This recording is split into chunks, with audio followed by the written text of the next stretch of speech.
Hey, everybody. Let's see here. Boom, boom, boom, boom, boom,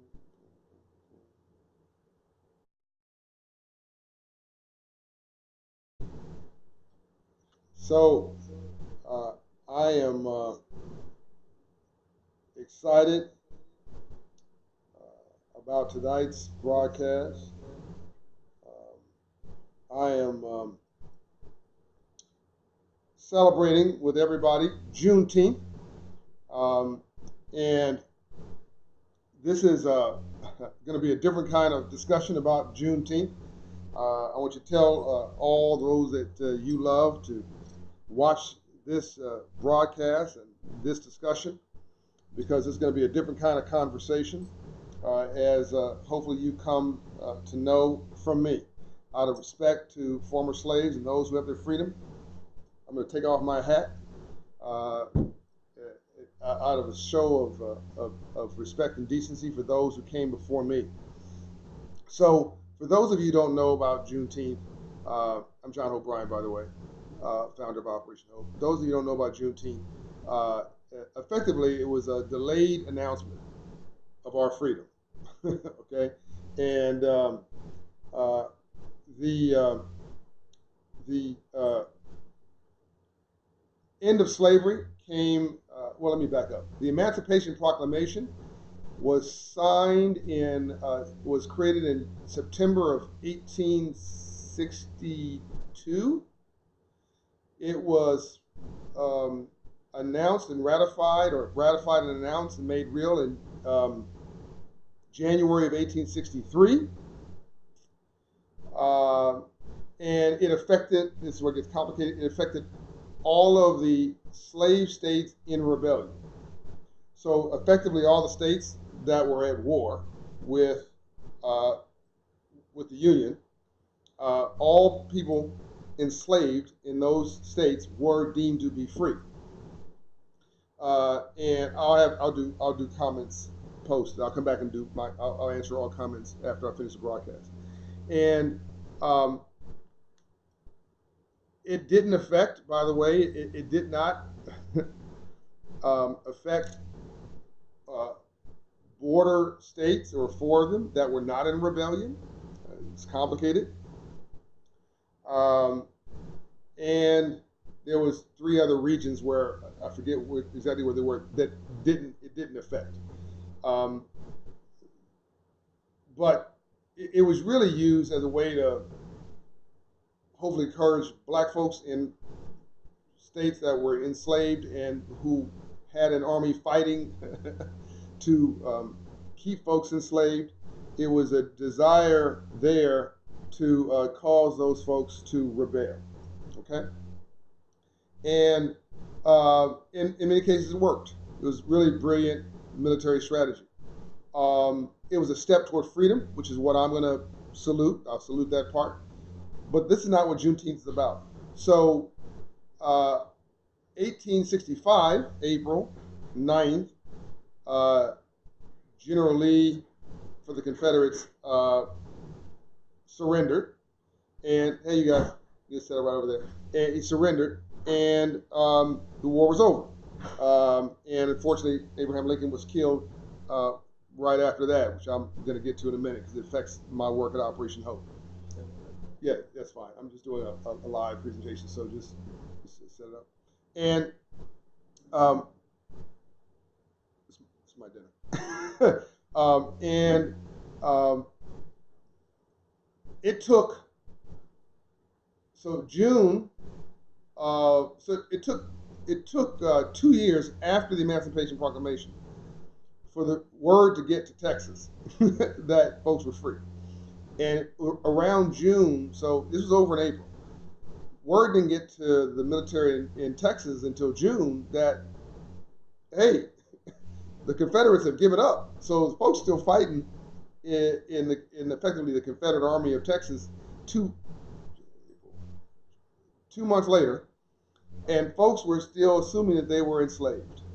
And you can so Juneteenth, June 19th, I believe it is the exact date, I believe, was christened as the day that slaves would, or former slaves would recognize their freedom.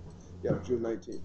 And uh, and even that's been messed with over the long arc of history. It's been celebrated, and then there's been repression since uh, Reconstruction started, Reconstruction ended.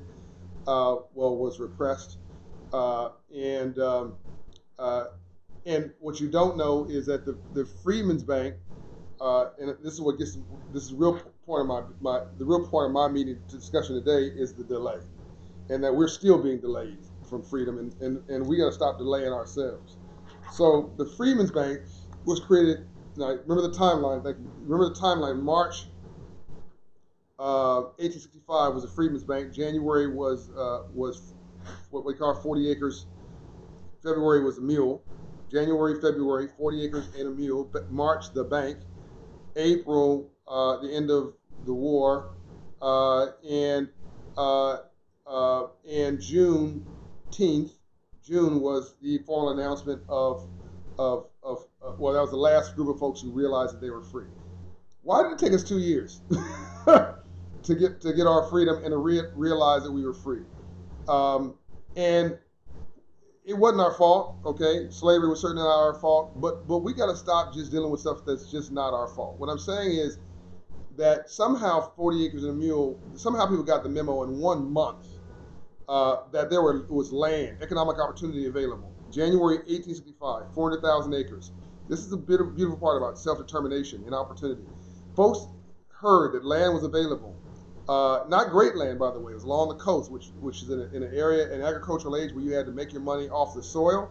Not a great place to make your money when you got to plant your seeds in the ground in the beach, and you wake up tomorrow and your crop's in Jamaica. But we didn't complain about it because black folks have been doing so much with so little for so long. We can almost do anything with nothing. Over it, around it, through it. We're gonna get to it. So within a month, 1,000 former slaves within 1 month got the memo that land was available for them to take up their buckets and lift themselves up with their own ownership.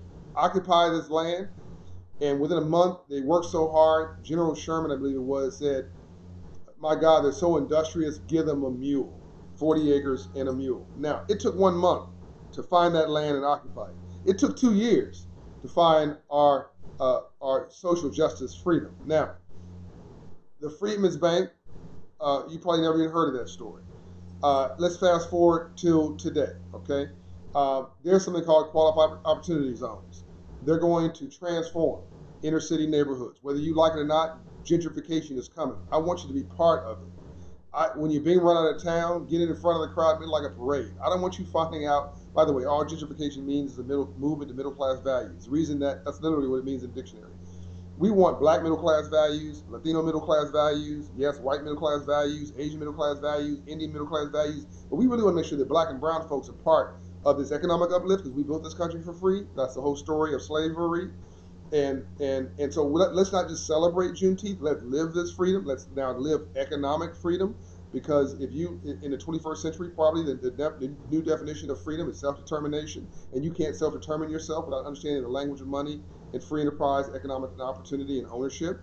And one of the beautiful things about 40 Acres and a Mule is it pretty much underscored why we need personal enlightened self-interest, because nobody stays up overnight taking care of the government's mule, the government's pig. In other words, if the government owns the pig and you're the farmer, you're not going to stay. You and your kids are not going to stay up all night taking care of the government's pig. You're going to take care of the pig till 5 o'clock and say, "Okay, pig, you're on your own." But if you own the pig and the pig is part of a farm, and you have ownership, and the better you treat that farm, and the better you care for the animals in that farm, the better off you're going to be. My guess is you'll stay up overnight to make sure that pig doesn't get sick and all that kind of stuff, and it's fed well. And it's a whole other thing when you have an ownership mentality.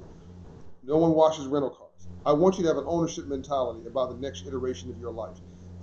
History is not just the past, okay? It's happening right now. History is happening right now. But history doesn't feel historic when you're sitting in it. Sometimes it just feels like another day.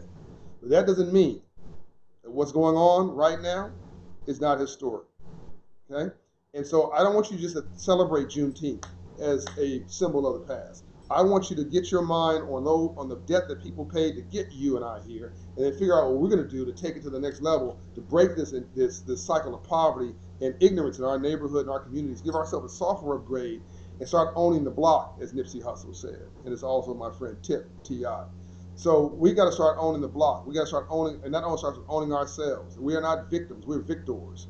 So we got to start owning ourselves, owning our problems, owning our opportunities, owning our self-esteem, owning our self-love, owning our confidence, owning our education, owning our belief, owning our families, owning our history, and owning our future.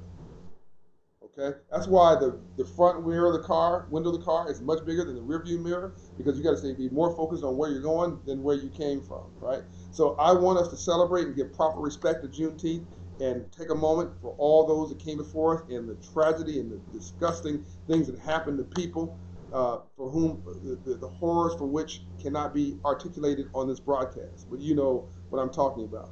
But rainbows only follow storms. You cannot have a rainbow without a storm first. I want you to be that rainbow that pays off that storm. Our ancestors set it up, we've got to pay it off. Every inner city neighborhood is a gold mine. Let's not just let folks come in through qualified opportunity zones. If you don't know what that is, go look it up. There's going to be billions of dollars coming in inner city neighborhoods. In inner city in France, it's called Paris. Okay, our inner city is going to all flip in the next 5 or 10 years because people are tired of driving to get home for 2 hours to the suburbs. Don't get mad about it. Get even by owning yourself, opportunity, real estate, and your future by put your buckets down. Okay, we picked our buckets up before. Put your buckets down. Right in your neighborhood and pour some education, some opportunity, some wealth creation in those buckets, and let's start turning the lights on in our neighborhoods and make all of this worth the price that people paid to get us here. Our story is not over.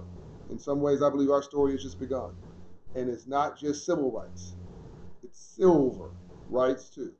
Civil rights was waged and won in the streets, but silver rights will be waged and won in the suites. I love you all. I love you much. I will go back and do comments. I hope you enjoyed this interesting twist on Juneteenth. Please share this with your network. Share this with your friends. Share this with your loved ones. Put it on your page. Follow me at John Bryant Live on Facebook and on the other platforms that we have, YouTube and Instagram. Follow me. Follow Operation Hope. Go see a Hope Inside location. Take your life back. Get your credit score up. Get your financial resiliency up. Get your entrepreneurship training, your small business training, your homeownership training. I want you to own yourself. And I want that to start right now. Peace, love, and light.